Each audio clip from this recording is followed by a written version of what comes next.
Welcome back to Economic Outlook. In this entry, I want to conclude my examination of individual countries' linearization models by examining Saudi Arabia's massive Ghawar oil field. After that, I'll present linearization results for the world as a whole so we can try to determine whether or not we are nearing peak global capacity. In my previous entry, I noted that Saudi Arabia's oil reserves were housed in a small number of oil fields. One such field is the massive Ghawar. Ghawar is the most important and largest oil field ever discovered, but it's notable for its structural qualities as well. For example, well flow rates are determined by the porosity and the permeability of the rock which houses the oil that the wells are extracting. Ghawar is a special blend of the two, and this means that Ghawar has an almost unheard of flow rate of oil through the rock to the wellheads, which eventually allows for extraction. For a good summary of these oil concepts, I would encourage you to read Dr. Kenneth Defay's book, Beyond Oil, The View from Hubbard's Peak. It gives a great overview of how oil fields work, what these terms mean, and gives some examples of how Ghawar is especially significant. Another structural feature which distinguishes Ghawar is its natural pressure. Unlike the common media portrayal, it's very rare for oil to explode through the top of a well when it's first set. Normally, oil fields follow a general life cycle of high pressure at the beginning and lower pressures as oil is depleted. Ghawar is notable because of its consistent high pressure. However, in recent years, more water and natural gas have been pumped into Ghawar to keep its pressure consistent. This has increased the water cut, or the amount of water that's found with oil extracted from a well. This is a possible sign that Ghawar is becoming more depleted since its natural pressure is being lessened. A final factor which distinguishes Ghawar from other fields is the quality of oil it produces. Its oil is naturally sweet and light, free from sulfur and other contaminants.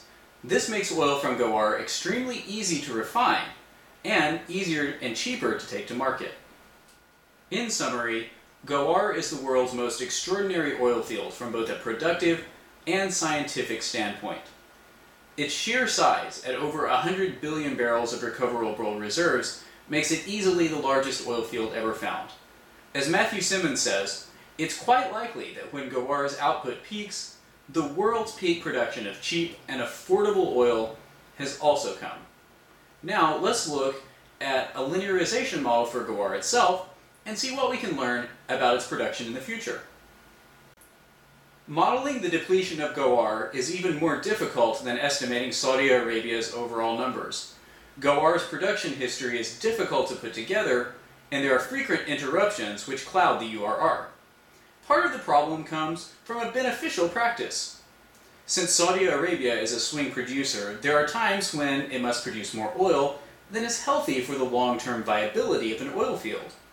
When demand abates, Saudi Aramco skillfully rests production of a field which has seen intense extraction. This helps prevent long-term damage to the field's reserves. However, the process of resting makes it more difficult to calculate a field's full productive capacity. Ultimately, the results of linearization for Ghawar are similar to those of Saudi Arabia as a whole. They are too imprecise for specific predictions or decision-making. However, they are directionally useful.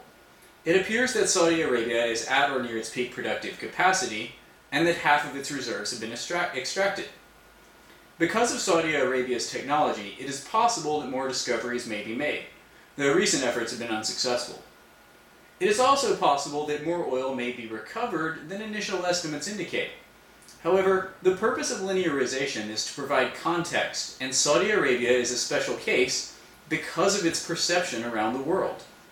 Many leaders and industry analysts and economic planners believe that Saudi Arabia possesses nearly infinite oil reserves, and that production can increase to whatever levels the global economy requires.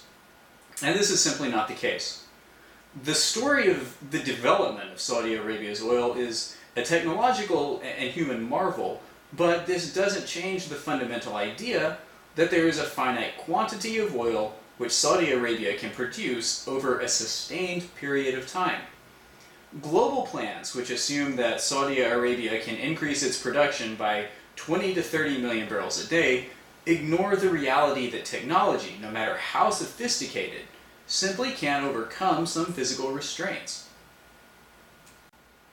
Now that we've looked at several countries' individual linearization analyses, it's time to apply the technique to global oil production and find out if we may be close to global peaking.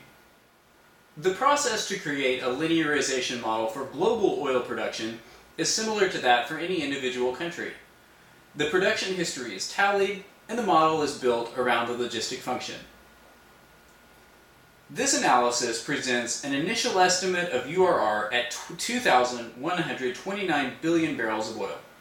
At the end of 2007, the world had produced over 1.07 trillion barrels, almost exactly 50% of the total. The actual production numbers closely follow these results. Global production reached a peak high of 26.96 billion barrels annually in 2005. This appears to correspond to the logistic peak near the same time. However, global production data feature the same problems found in many OPEC producers' data. Production is higher than expected in the late 70s and reached a temporary peak at the height of the 1980 oil glut. Afterwards, production declined but quickly rebounded after 1983. This aberration in the data means that the calculated URR may be too low. Also, the model predicts that oil is near peak capacity today. If this is true, growing demand and static production will increase oil prices, making new projects, like Canada's bitumen, economically viable. High prices make more difficult production projects possible and actually increase the world's URR. This second model shows the cumulative results of these effects if they actually increase URR. More optimistic projections push the logistic peak to later dates. In the high scenario, 2.34 trillion barrels of URR, 50% of the world's oil will be produced in 2010. In the most optimistic scenario, 2.55 trillion barrels of URR, the peak occurs in 2020. Higher URRs also increase the world's annual peak production levels. In the high scenario, the world will produce 28.27 billion barrels in 2010. In the more optimistic scenario, production climbs to 30.85 billion barrels annually in 2020. Remember, the original scenario predicted a peak of only 25.7 billion barrels in 2007. These annual volumes represent increasing daily consumption. In the base case, the model predicts that the world will produce 70.43 million barrels of oil per day. In the higher scenario, the world produces 7.02 million more barrels per day, and in the most optimistic case, global supply increases by 14.07 million barrels a day to 84.5 million per day in 2020. Now that we've seen the results of a linearization analysis for global production, it's time to determine what this information means for global oil supplies. In my next entry, I'll look at some specific examples and cases of what we may expect in the future. Thanks as always for watching, and I'll see you next time on Economic Outlook.